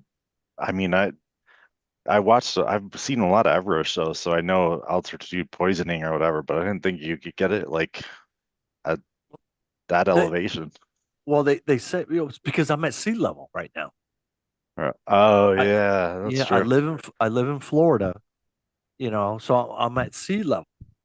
So you go from sea level all the way up to the mountains in like a half a day time schedule wise. That makes What sense. ex, what expedited it was the fact that I was on a plane that took me straight from sea level straight to the mountain elevation. So I couldn't believe it either. But after talking with all the different guys around the retreat, they go, "Yeah, you got altitude poisoning." I'm like, "There ain't no way." And then we met this we met a former SEAL member, Navy SEAL commander, and I was telling him about it, and he looked at me. He says, "Yeah, dude, you had altitude poison." No way. I was like, "Yeah, I got altitude." So yeah, I got altitude poison. And he goes, "That's right. You live in Florida." I'm like, "Yeah, Hmm. yeah." So that was something else. Yeah. So that's where we're at with that one. So Wow. the scenery. I mean, I drove the golf. They gave us two golf carts to use while we were out there on the ranch, and every chance I got, man, I drove one of those golf carts to the top of the hill where the flag was flying, and just be able to absorb the scenery and have my moment of reflection of everything that we talked about, the things that we did. You know, I learned a lot about each one of those veterans there. But the one important thing that I learned, and as pig-headed as I can be for me, but it's reality. The fact is, we're not alone. We're not the only ones battling and fighting this isolation. We're not alone. And that's something that each one of us, we had to remind each other, you're not alone. And what each one of us learned is that we are not alone. So it was really good. I'm thankful to be part of Refit. I'm very grateful to be one of the leaders within Refit and be able to attend the retreat, meet other veterans out there, bond with them, expand our network. That's another thing about these retreats that I love is you're expanding your network of, of support. That's the beauty of all this, and I love that. And I think that's very vital to each one of us to attend these retreats, every person that's involved with Project Refit. The fact is our network is growing of support for peer to peer. And I think that's vital for our success. Yeah, man. I agree there. I mean, I definitely feel like I know the retreat that the survival and healing retreat, like we bonded enough that I feel like I could call up any of those people at any moment and they'd be there. I mean, I know I'd go to war for any one of them. Yeah. Matter of fact, you say that too, Sean, Bird Dog, is that today I opened up an email from one of the guys that attended the retreat, sent me an email And the things that he said in that email to me touched me. I'm like, sometimes we are our worst critics, you know, and I have a hard time accepting, I guess, praise or whatever you want to call it. But the things that he said in that email, I would have never, ever in my freaking mind think that somebody thought that way of me. Like I said, we are our worst own critics. So, so I always chalk it up as I try to treat others the same way they treat. I would expect it to be treated. That's how I try to, treat everybody else. Basically, you can put it in this philosophy of, I give you enough rope to hang yourself. Once you hang yourself, I guess you're done, right? So that's how I am, man. And I think the same. Everyone that was on that retreat had the same type of mindset. You know, it just, and I think also the other thing too, what Dan and James do very well is the selection of individuals who go on each retreat. You know, the dynamics of everybody on that retreat makes that retreat successful. I think that's very vital in it. And they were on the mind. They were spot on this one with the caliber of individuals that went on this retreat. It was perfect fit with all of us. Even the leaders with us, our leaders within Project Refit that went, and the non-leaders of Project Refit that went. It was a perfect dynamic. Perfect. I can't. It's hard to explain. I guess you just, the old saying, you had to be there, and it was just unreal. And the other thing I respected a lot and I noticed a lot is, even though we had our fireside chat, everybody attended it, but there was a lot of sidebars going on, with individuals. I had sidebars with some guys, majority of the guys, and they all had everybody was having different sidebars going on too throughout the days. And I think that right there alone, and I was impressed. Guys were willing to hear what somebody had to say, and people were willing to express things that they needed to express or they wanted help with. And each one of us seeked out the individual that we felt best to talk to be able to get that help. Like I said, it was just a dynamic of the caliber of gentlemen that went on this retreat. Was James and Dan, if you see this live broadcast, thank you. You guys were spot on that retreat, selecting the individual. So, and a couple of the guys, I did a testimonial of the retreat, and some of the other guys did too. So keep your eyes open for that. But I'm looking forward to the next one. I think I think finding all different areas across the United States for retreats for our veterans and first responders is, we need to keep pushing that, man.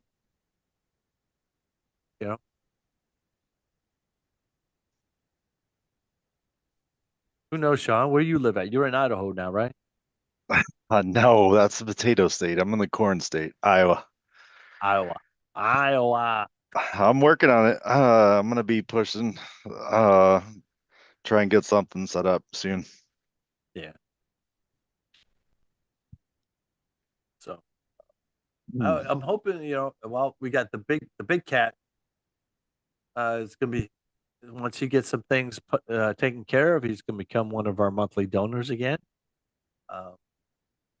The And big then cat? people are messaging me Oh, while okay. we're live streaming. And then we got what's it, Gringe? The Gringe says hi. So how you doing, Gringe? What's your question? You got a question for us? Go ahead and shoot it, baby. Talk to us.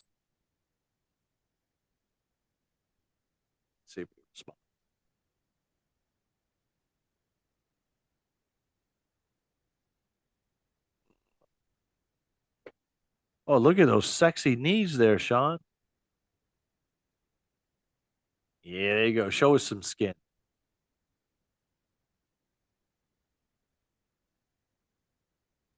Trying we got to remove like the excess glue from the back of the sticker.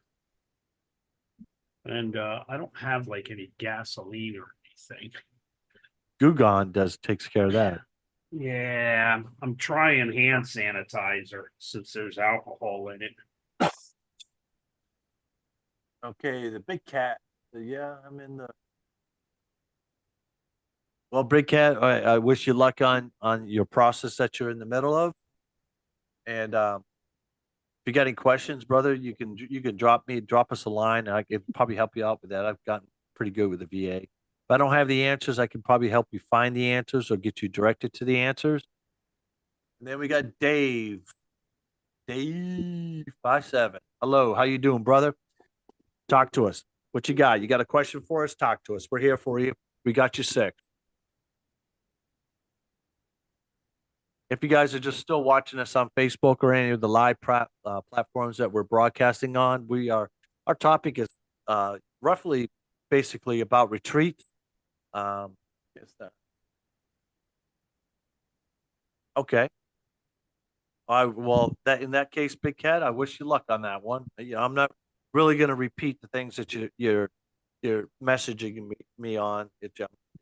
Try to keep that a little private.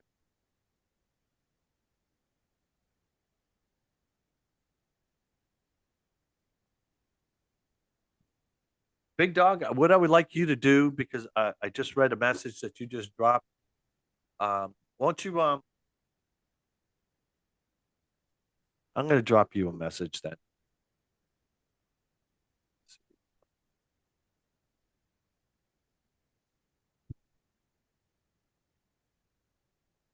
Rob, did you ever find a cigar shop?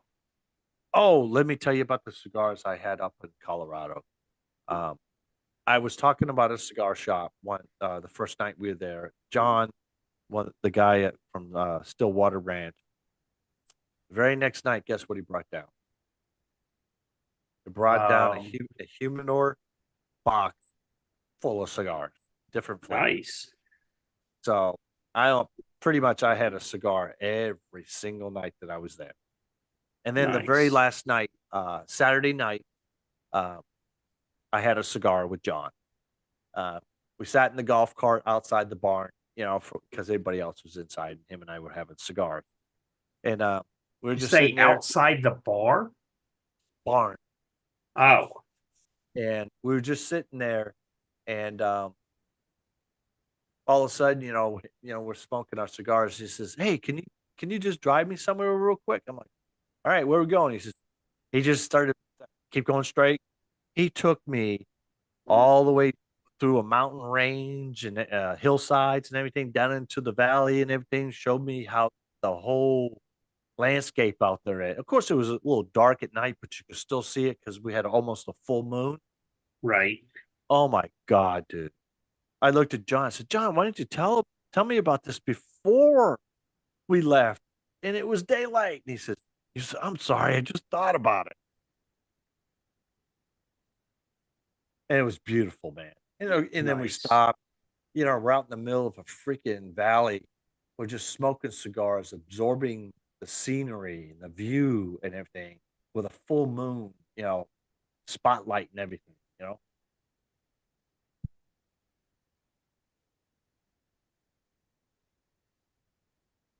So it was something else.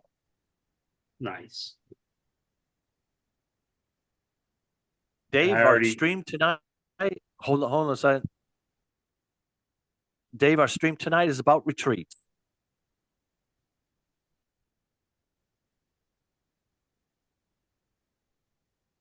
Oh, Big Cat streams too.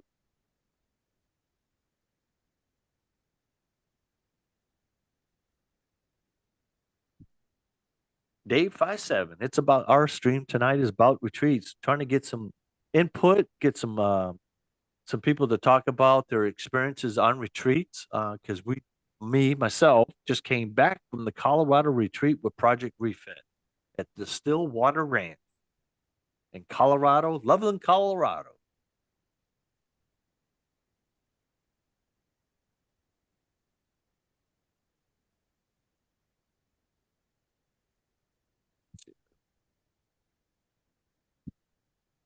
The delay on all the different platforms, you know. Right. Yeah, you don't have Bruno to monitor it for you. Where is he tonight? I'm not sure. I was about ready to ask one of you guys if you heard from Bruno. I just took on my vacation.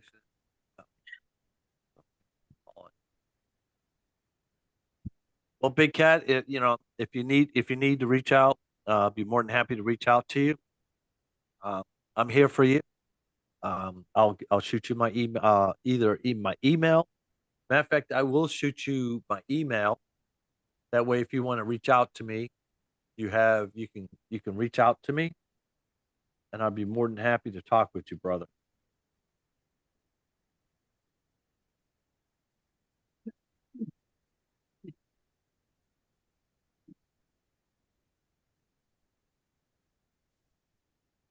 I just shot you my email address there, Big Cat. So it's okay, brother. I perfectly understand. But you got my email if you need me. Okay. Here at Project Refit and within Project Refit, we all have your six.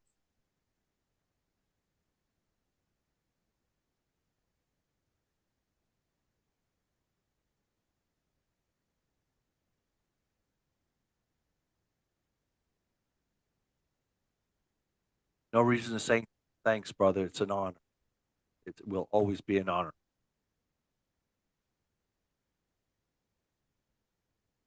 I'm getting a lot of responses on the different programs, platforms tonight. I like that.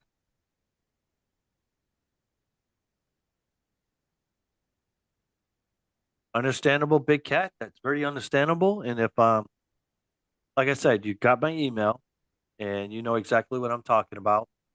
I'm not going to put your business out on a live stream.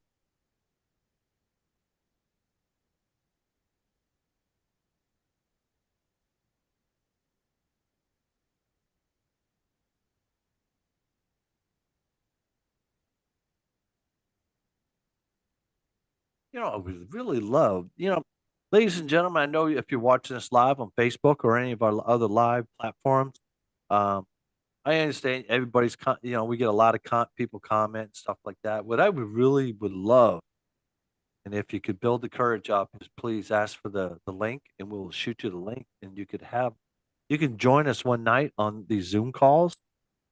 It's always good to get new blood in here, and you know, different You don't have to aspects. turn your camera on, so you know you can have a little bit of anonymity. That's true. If you don't want anybody to see what you look like or be able to identify you, it's like Sean said, you can leave your camera off, you know, join in on the conversation.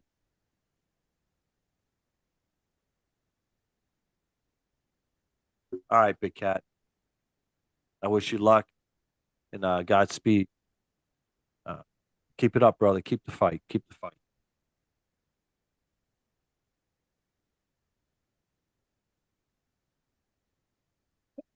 Oh. Yeah, I think didn't Bruno have the Deadpool something going on? That was Saturday. Well, maybe he's recovering from it. Yeah. Yeah, I mean, who knows? Because he was by himself. Yeah. I was hoping Jeremy was still on because I wanted to find out. I think it was this past weekend. He went to a JD Vance rally, and I was hoping that it turned out a little bit better than the Trump one. He also, you weren't here. He finally got his door installed. Everything was good. And he's got a lot of things that are hopefully looking positive for him, you know, that are in the pipeline. Yeah, patience is a virtue. Eventually stuff will happen, like his door got fixed. I know he's got some other things coming up with the BSO from that organization that's going to help him with all the stuff he needs help with, you know. finally the pieces of the puzzle are all being put together to see the full picture.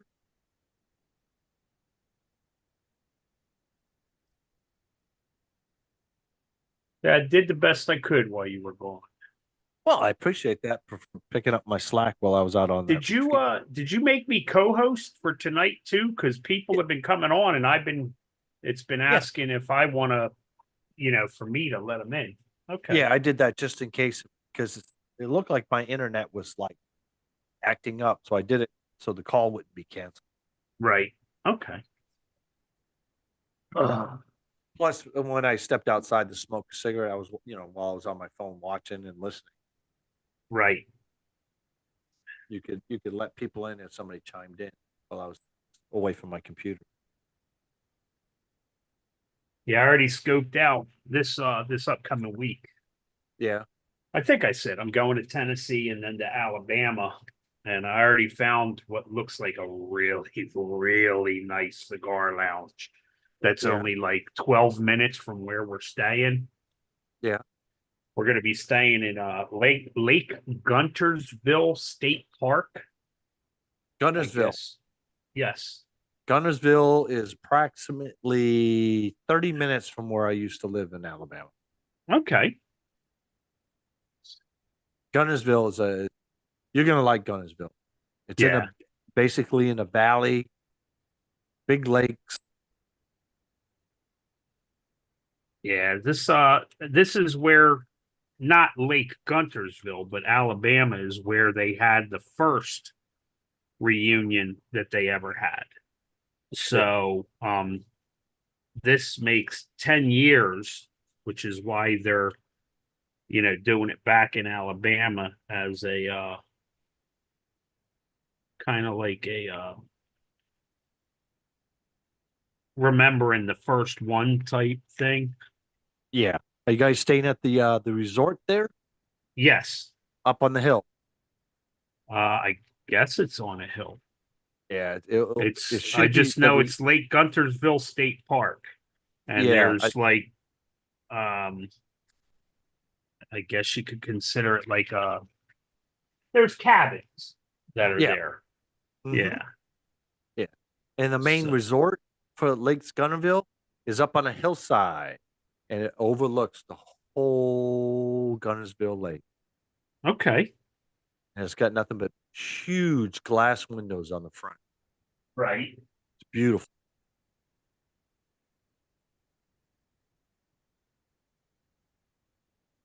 Well, ladies and gentlemen, we have hit our 2-hour mark for our weekly buddy check-in with Project Refit. So, if you are watching us live on Facebook or any of the other live platforms we're streaming on, God, look, I can't even talk. Please don't forget to go over and take a look at projectrefit.us, our website, and click on that little blue button at the top right-hand corner to become one of our monthly donors. And also at the bottom right-hand corner is our little chat with us. Drop us a line, open up that line of communication. And if you're watching this on any other platforms, we do have a Facebook page, Project Refit. Follow us on Facebook to see what our up-and-coming events are.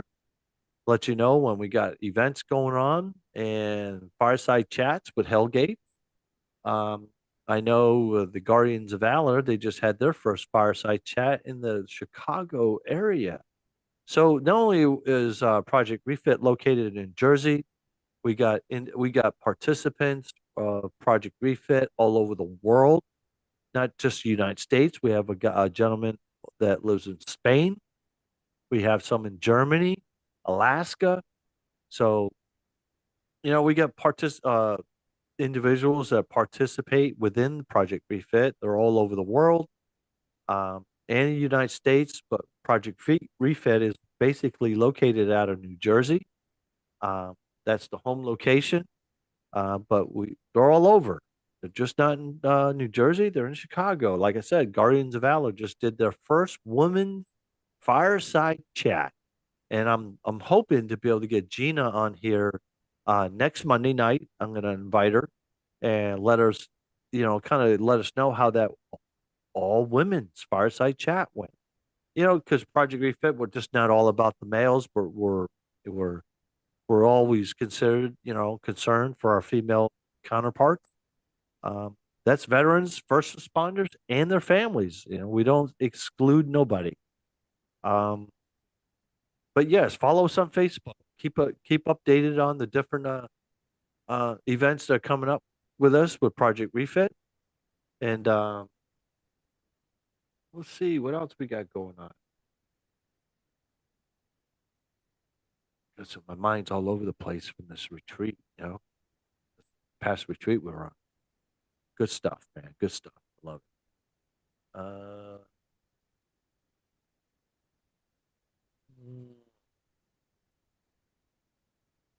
You guys How'd the presentation of that honor box go?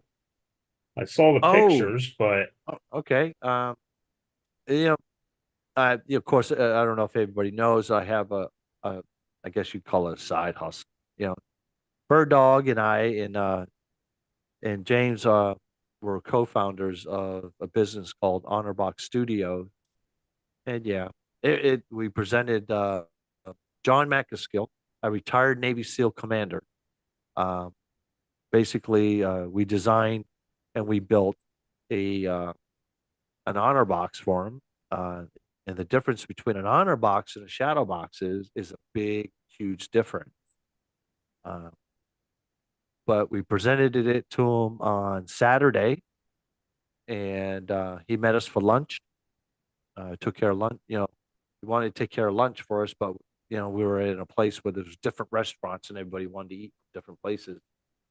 All I will say about the presentation of that honor box to him was his words and his words only. The pictures that I sent him of the box did not do it any justice until he saw it in person. I also will say this. It was an emotional presentation for him.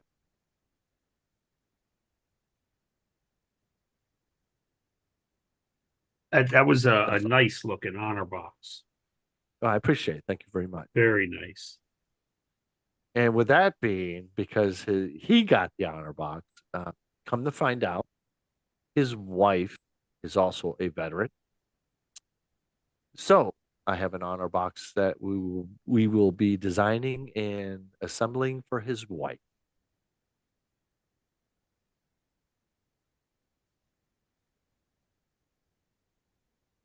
Well, that's it, ladies and gentlemen. That's our weekly buddy check-in with Project Refit here live with you on Monday night. It was good talking to you. It was good seeing you guys. I hope to hear from more of you guys. And please don't forget to drop us the links, drop us the comments, open up the lines of communication. And Big Cat, love you, brother. You have a good night too. And with that being said, ladies and gentlemen, I'm your host, Scotty, tonight. It was good talking with you. It was a good topic tonight about retreats. I love it. I think I think the retreats are very vital for us. So with that being said, ladies and gentlemen, I'm your host, Scotty, and this was your weekly buddy check-in. Love yous. See you next week. Same time, same bat channel, and there. Okay, why is this? There we go. I guess my internet's active. Am I freezing, guys? Nah, you seem to be fine. All right. Once again, ladies and gentlemen, my name was Scotty. I'm your host tonight.